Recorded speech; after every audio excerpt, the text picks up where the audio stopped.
Sebelum nama Abraham Lincoln dikenang sebagai ukiran batu dan gema di pidato-pidato abadi, Amerika adalah sebuah negeri yang berdiri di ambang jurang. Bukan jurang yang terlihat oleh mata, melainkan retakan halus yang menjalar dari hati ke hati, antara kebebasan dan penindasan, antara persatuan dan perpecahan. Di ladang-ladang kapas selatan, rantai bergerak pelan di bawah matahari. Di pabrik-pabrik utara, mesin berdentum seperti denyut jantung zaman batu. Dua dunia hidup dalam satu bendera, namun tidak dalam satu jiwa. Kata merdeka diucapkan, tetapi tidak dimiliki oleh semua. Di tengah badai itu, sejarah tidak memanggil seseorang jenderal besar atau bangsawan yang bermahkota. Ia memilih seorang pria jangkung, kurus, berwajah letih yang lahir dari tanah kasar dan kesunyian perbatasan. Seorang pria yang lebih sering berbicara kepada hati nuraninya daripada kepada massa. Kisah ini bukan sekedar tentang perang dan kekuasaan. Ini adalah cerita tentang beban memilih yang benar ketika seluruh dunia menuntut yang mudah. Tentang seorang manusia biasa yang dipaksa oleh zaman untuk menjadi luar biasa. Inilah kisah dari Abraham Lincoln, seorang anak dari Pondok Kayu yang berdiri di antara runtuhnya sebuah bangsa dan kelahirannya kembali.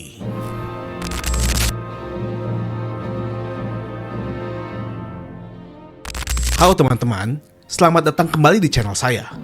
Di kisah kali ini, saya akan membawakan kembali suatu sosok yang membawa persatuan di Amerika Serikat dan menumpas perbudakan yang menjadi isu kemanusiaan di negara tersebut. Dan ia adalah Abraham Lincoln, sang presiden ke-16 Amerika Serikat. Tanpa berlama-lama, yuk mari kita mulai saja ke ceritanya.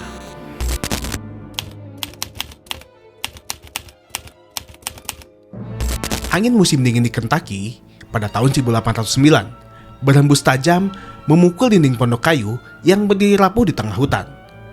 Di dalam bangunan sempit berlantaikan tanah itu, pada tanggal 12 Februari, seorang anak laki-laki lahir, tanpa kemewahan dan tanpa saksi sejarah. Tidak ada yang menandai kelahirannya sebagai peristiwa besar. Hanya nafas pertama yang melawan dingin dan doa lirih seorang ibu. Anak itu lantas diberi nama Abraham Lincoln. Pondok kayu itu adalah seluruh dunia pertamanya. Api kecil di perapian menjadi satu-satunya pelindung dari malam yang menggigit. Ayahnya adalah Thomas Lincoln. Ia adalah pria perbatasan. Ia tangguh, keras, dan terbiasa hidup dari kapak, serta tanah yang tidak selalu bersahabat. Sengketa lahan dan kemiskinan adalah bagian dari keseharian. Dari ayahnya, Abraham belajar bertahan hidup, bekerja tanpa keluhan, dan menerima bahwa hidup jarang memberi kemudahan. Ibunya adalah Nancy Hanks Lincoln, adalah kehangatan di tengah kekerasan dunia itu. Suaranya lembut, tutur katanya tenang. Ia mengajarkan huruf-huruf pertama, kisah-kisah dari Alkitab, dan nilai belas kasih. Dari ibunya lah Abraham kecil menyerap gagasan bahwa setiap manusia, betapapun miskinnya, namun masih memiliki harkat dan martabat. Namun, kehidupan perbatasan tidak mengenal belas kasihan. Ketika Abraham berusia 9 tahun, penyakit merenggut nyawa ibunya. Rumah itu kembali sunyi, lebih sunyi dari sebelumnya. Anak itu berdiri di sisi ranjang sederhana, menatap wajah ibunya yang kian pucat, hingga nafas terakhirnya hilang tanpa suara. Tidak ada jerit, tidak air mata yang pecah, hanya kehampaan yang menetap di dadanya. Sejak hari itu, Abraham menjadi anak yang lebih pendiam. Kesedihan tidak membuatnya rapuh, tetapi membentuk ruang dalam dirinya. Ruang untuk berpikir, merenung, dan bertanya tentang dunia yang tampak kejam dan tidak adil.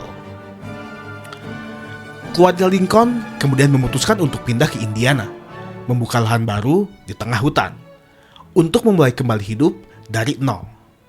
Abraham yang tumbuh tinggi dan kurus mengayunkan kapak sejak fajar. Tangannya melepuh, punggungnya membungkuk oleh kerja keras. Ia menebang pohon, membangun pagar, dan membantu tetangga demi sedikit penghasilan. Ia dikenal sebagai pemuda kuat. Tenaganya dihormati, ketahanannya diandalkan. Di masa itu, sekolah adalah suatu kemewahan yang langka. Pendidikan formal Abraham, jika dijumlahkan, tak mencapai 1 tahun penuh. Namun, ia memiliki sesuatu yang jauh lebih kuat daripada bangku sekolah, yaitu haus akan pengetahuan. Buku menjadi pelariannya. Ia meminjam apapun yang bisa dibaca, Alkitab, sejarah, biografi, dan menyerapnya dengan kesungguhan. Ia adalah seseorang yang tahu bahwa pengetahuan adalah satu-satunya jalan keluar. Di malam hari, ketika seisi rumah sudah terlelap, Abraham duduk di dekat perapian. Cahaya api menari di wajahnya.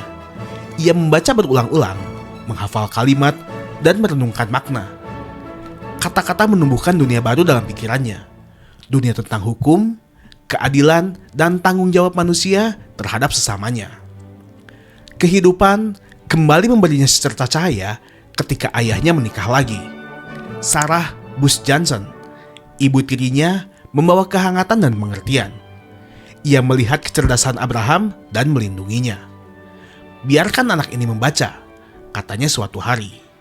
Kalimat sederhana itu menyelamatkan mimpi seorang remaja.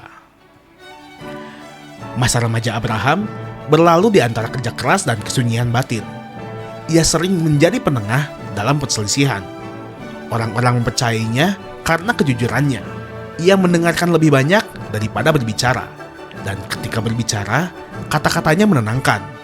Selera humornya membuat orang tertawa tanpa merasa direndahkan.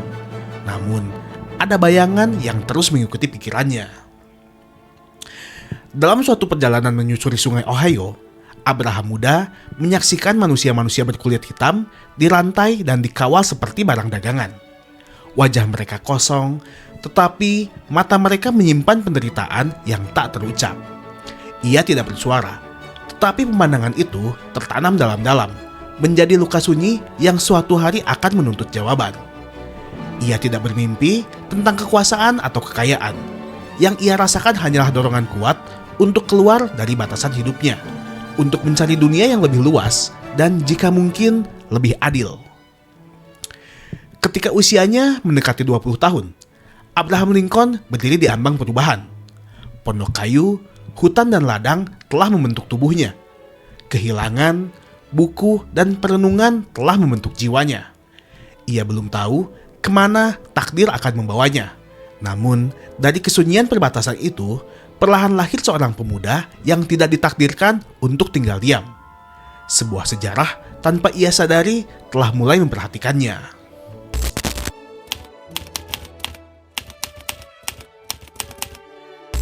Abraham Lincoln meninggalkan Indiana bukan dengan perpisahan yang meriah, melainkan dengan tekad yang sunyi. Ia membawa sedikit pakaian, beberapa buku lusuh, dan keyakinan yang belum sepenuhnya ia pahami, bahwa hidupnya tidak akan berhenti di ladang dan hutan. Ia menuju ke New Salem, Illinois, sebuah desa kecil yang berdiri di tepi sungai Sangamon. Tempat itu bukan kota yang besar, tetapi cukup ramai bagi seorang pemuda yang ingin menemukan jalannya sendiri. Di sanalah Lincoln pertama kali mencicipi kehidupan di luar bayang-bayang perbatasan masa kecilnya. Ia bekerja sebagai penjaga toko, sebuah pekerjaan yang tidak menjanjikan kekayaan, tetapi memberinya sesuatu yang jauh lebih berharga, yaitu sosial dan kemanusiaan. Setiap hari, ia berbicara dengan petani, pedagang, pengelana, dan buruh. Ia mendengarkan cerita mereka, keluhan mereka, harapan mereka. Tanpa sadar, ia sedang mempelajari karakter bangsa yang kelak harus ia pimpin. Abraham Lincoln dikenal dengan kejujurannya. Jika hitungannya salah dan merugikan pembeli, ia akan berjalan bermil-mil hanya untuk mengembalikan beberapa sen. Dari kebiasaan itulah, julukan The Honest Abe mulai melekat, bukan sebagai slogan, tetapi sebagai pengakuan tulus dari orang-orang biasa. Namun, hidup tidak memberinya jalan yang lurus. Toko tempat bekerjanya bangkrut. Utang menumpuk. Tahun-tahun berikutnya menjadi masa yang berat. Hari-hari diwarnai kegagalan, malam-malam dipenuhi keraguan. Lincoln jatuh ke dalam kesedihan mendalam. Sebuah bayangan gelap yang akan sesekali kembali sepanjang hidupnya. Di tengah keterpurukan itu, ia tidak berhenti belajar. Lincoln mulai mempelajari hukum dengan cara yang sama seperti ia mempelajari segala sesuatu. Ia membaca buku-buku hukum yang tebal dan kaku, mencerna istilah-istilah rumit dengan kesabaran yang luar biasa. Ia membayangkan hukum bukanlah sebagai alat kekuasaan, melainkan sebagai sarana keadilan, jalan untuk menyelesaikan perselisihan tanpa kekerasan. Pada saat yang sama, ia mulai tertarik pada politik. Ia mencalonkan diri sebagai anggota legislatif di Illinois. Dalam pidato-pidato sederhana yang disampaikan dengan suara tenang, Lincoln berbicara tentang pembangunan, pendidikan, dan kemajuan. Ia kalah pada percobaan pertamanya, namun kekalahan itu tidak mematahkannya. Sebaliknya, ia belajar bahwa kepercayaan rakyat tidak bisa diminta, ia harus diraih. Lalu, suatu saat, kesempatan datang melalui perang Black Hawk. Lincoln bergabung sebagai relawan dan dipilih sebagai kapten oleh rekan-rekannya. Ia tidak mengalami pertempuran besar, tetapi pengalaman itu mengajarkannya tentang kepemimpinan, tentang tanggung jawab terhadap nyawa orang lain, dan tentang betapa mahalnya harga dari sebuah konflik. Pada akhirnya, Lincoln berhasil terpilih menjadi anggota legislatif di Illinois. Ia bukan orator yang menggelegar, tetapi kata-katanya terstruktur dan jujur. Ia membangun reputasi sebagai pria yang berpikir sebelum berbicara dan berbicara hanya ketika perlu. Pada tahun 1836, setelah bertahun-tahun belajar mandiri, Abraham Lincoln lulus ujian dan resmi menjadi pengacara. Tanpa sekolah hukum, tanpa mentor ternama, ia memasuki dunia hukum dengan keyakinan yang sederhana. Kebenaran harus bisa dipahami oleh orang biasa. Di ruang sidang, ia tampil tanpa kemewahan. Pakaiannya sering tampak lusuh, tetapi logikanya tajam. Ia berbicara kepada juri dengan bahasa yang mereka mengerti, bukan untuk memukau, melainkan untuk menjelaskan. Ia tidak mengejar kemenangan dengan cara licik. Baginya, keadilan lebih penting daripada reputasi. Sebagai pengacara keliling, Lincoln menjelajahi kota-kota kecil di Illinois. Ia melihat langsung wajah Amerika yang sesungguhnya. Para petani miskin, keluarga yang tercerai-berai oleh utang, dan orang-orang yang membutuhkan hukum bukan untuk menindas, tetapi untuk melindungi. Dalam perjalanan-perjalanan itulah, bayangan lama kembali menghantuinya. Ia kembali melihat perbudakan, kali ini bukan sebagai kenangan masa muda, melainkan sebagai realitas politik. Ia menyadari bahwa hukum yang hebat pun dapat digunakan untuk membenarkan ketidakadilan. Perlahan, di dalam dirinya tumbuh kesadaran yang tidak bisa lagi dihindari, bahwa persoalan terbesar bangsanya bukan sekedar ekonomi atau pembangunan, melainkan martabat manusia. Babak hidupnya telah berubah, anak perbatasan kini menjadi pengacara dan politisi. Namun, jalan yang dipilihnya baru saja dimulai, dan di ujung jalan itu, sebuah bangsa menantinya.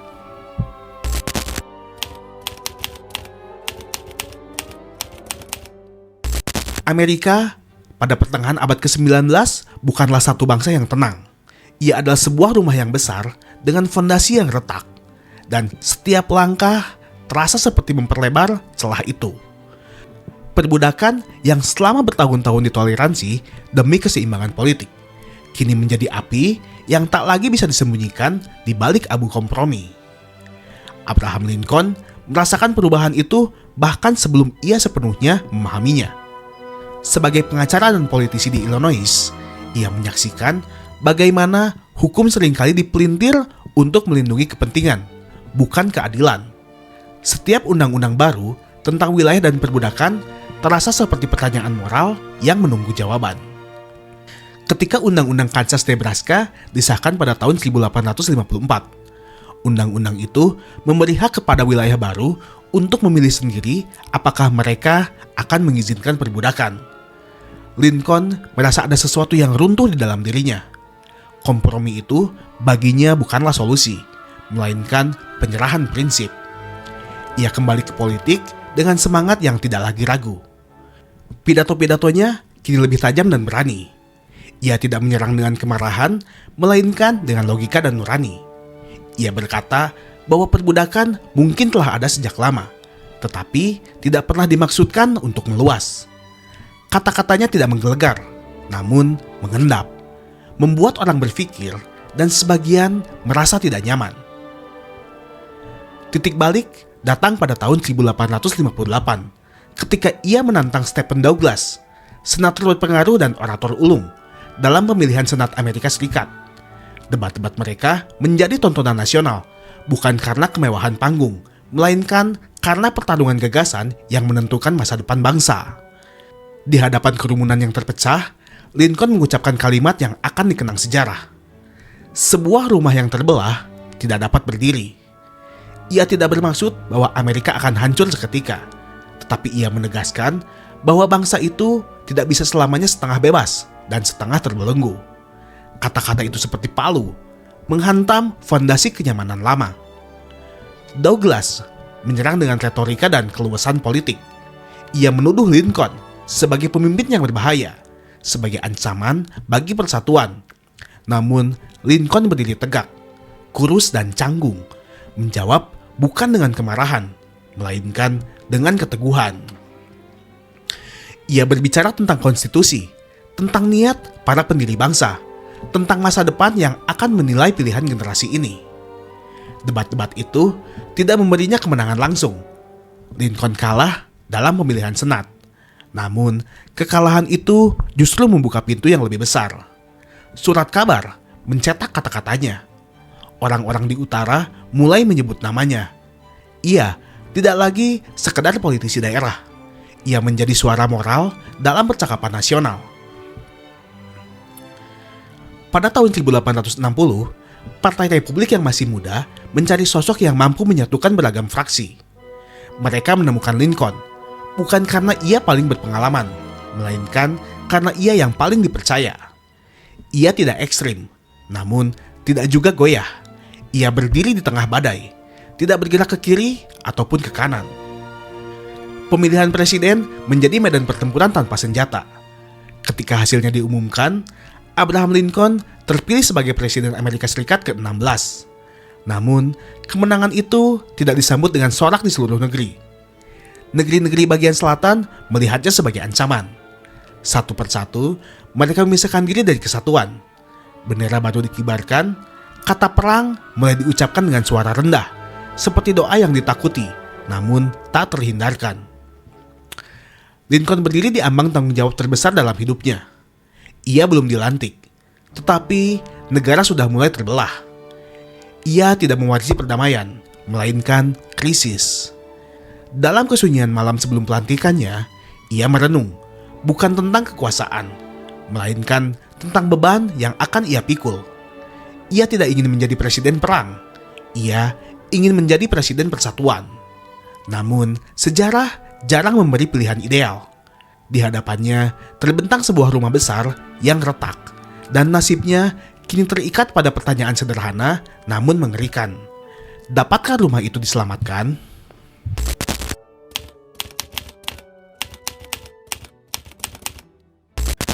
Ketika Abraham Lincoln akhirnya berdiri sebagai Presiden Amerika Serikat, ia tidak menerima sebuah negeri yang utuh, melainkan sisa-sisa persatuan.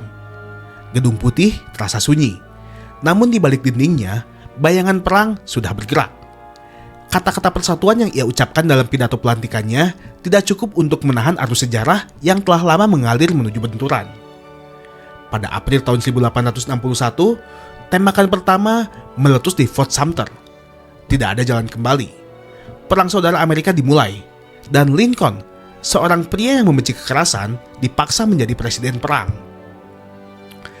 Hari-harinya dipenuhi peta dan laporan korban. Setiap angka bukan sekedar statistik, melainkan nama, keluarga, dan masa depan yang terputus. Rambutnya kian memutih, bahunya semakin membungkuk. Ia berjalan sendirian di lorong Gedung Putih pada malam hari, memikirkan satu pertanyaan yang tak pernah memberinya tidur nyenyak. Berapa banyak nyawa yang boleh dikorbankan demi menyelamatkan sebuah bangsa? Lincoln bukanlah seorang jenderal, tetapi ia belajar perang dengan ketekunan seorang murid yang putus asa. Ia mempelajari strategi, mengganti jenderal yang gagal, dan menahan kritik yang datang dari segala arah. Sebagian menganggapnya terlalu lembek. Sebagian lain menuduhnya tirani karena memperluas kekuasaan eksekutif demi menyelamatkan kesatuan. Namun, tekanan terbesar tidak datang dari medan perang, melainkan dari isu perbudakan. Pada awal perang, tujuan Lincoln tampak sederhana, yaitu untuk mempertahankan kesatuan. Namun, seiring berjalannya waktu, ia menyadari bahwa perang ini tidak bisa dimenangkan tanpa menghadapi akar masalahnya. Persatuan tanpa keadilan hanyalah penundaan kehancuran. Keputusan itu datang perlahan, berat dan penuh dengan resiko. Pada malam-malam panjang di tahun 1862, Lincoln menulis ulang sebuah dokumen yang akan mengguncang dunia. Proklamasi Emansipasi. Ia tahu risikonya, negara-negara bagian perbatasan bisa berbalik melawan kesatuan. Tentara bisa goyah, dan musuh akan menjadikannya simbol perang moral. Namun, nuraninya tidak memberi jalan lain. Pada tanggal 1 Januari di tahun 1863, Lincoln menandatangani proklamasi itu. Dengan satu goresan pena, jutaan manusia yang diperbudak dinyatakan bebas, setidaknya dalam hukum dan cita-cita. Ia tidak merayakannya. Ia tahu kebebasan di atas kertas belum tentu berarti kebebasan di tanah dan ladang. Perang berlanjut lebih brutal dari sebelumnya. Medan-medan pertempuran seperti Antietam, Gettysburg, dan Vicksburg mengubah landscape Amerika menjadi tanah berkabung. Lincoln mengunjungi rumah sakit, menatap wajah-wajah muda yang hancur, dan mendengar rintihan yang menghantui mimpinya. Di Gettysburg, di tengah kuburan massal dan udara yang masih berbau mesio, Lincoln berdiri di hadapan bangsa yang berduka. Pidatonya singkat, nyaris terlalu singkat, namun kata-katanya menembus waktu. Pemerintahan itu datang dari rakyat, oleh rakyat dan untuk rakyat, tidak akan lenyap dari muka bumi. Ia tidak berbicara seperti penakluk, melainkan sebagai pelayan dari sebuah ideal yang hampir runtuh. Tahun-tahun berikutnya kian mengikis dirinya. Anak laki-lakinya meninggal, memperdalam luka yang telah lama ia simpan. Istrinya, Mary Todd Lincoln, tenggelam dalam kesedihan dan ketakutan. Rumah kepresidenan menjadi tempat berkabung yang tak pernah benar-benar sunyi. Namun, Lincoln tetap berdiri. Pada tahun 1864, ia mencalonkan diri kembali sebagai presiden. Banyak yang meragukannya. Perang belum usai, korban terus bertambah. Namun, rakyat memilihnya lagi, bukan karena kemenangan, melainkan karena keteguhan. Perlahan, arah perang berubah.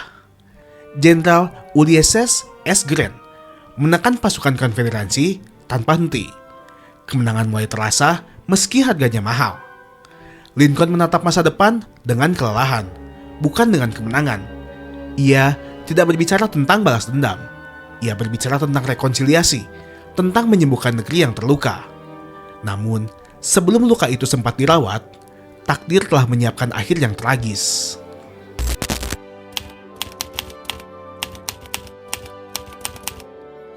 Musim semi tahun 1865 datang perlahan ke Washington DC.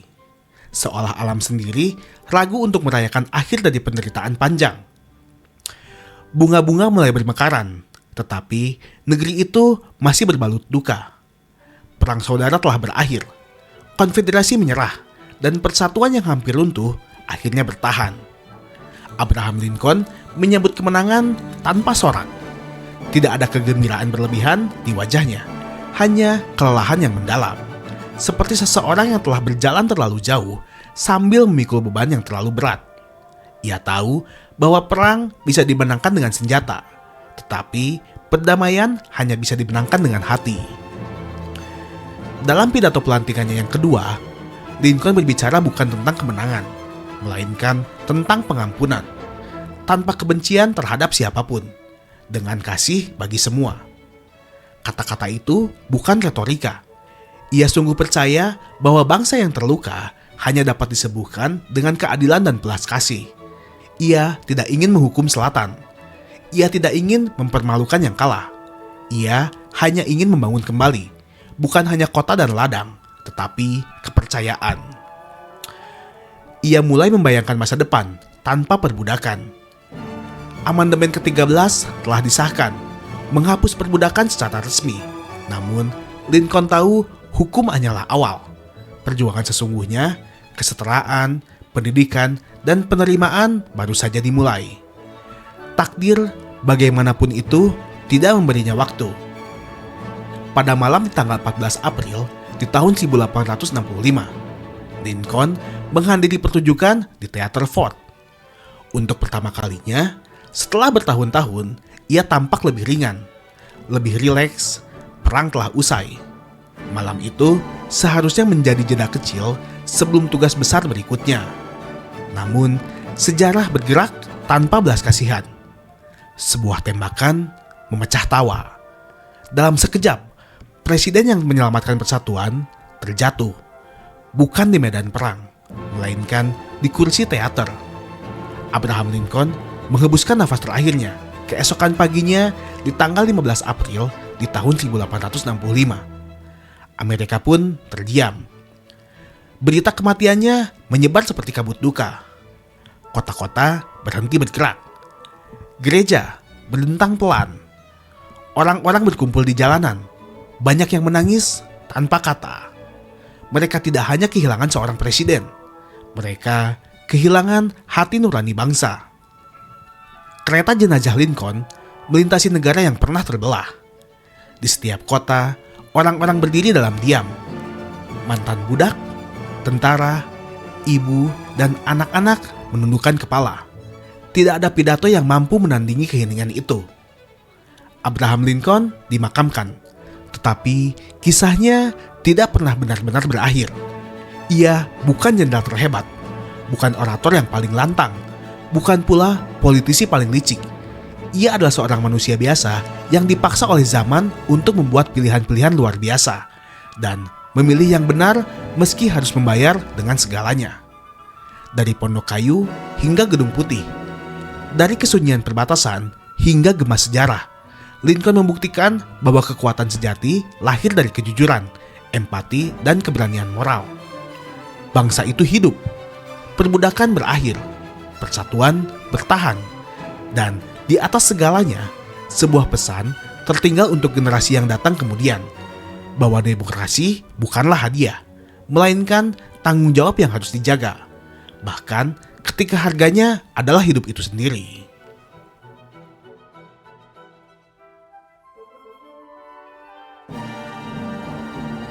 Itulah teman-teman, sebuah kisah tentang seorang tokoh yang merupakan presiden Amerika ke-16.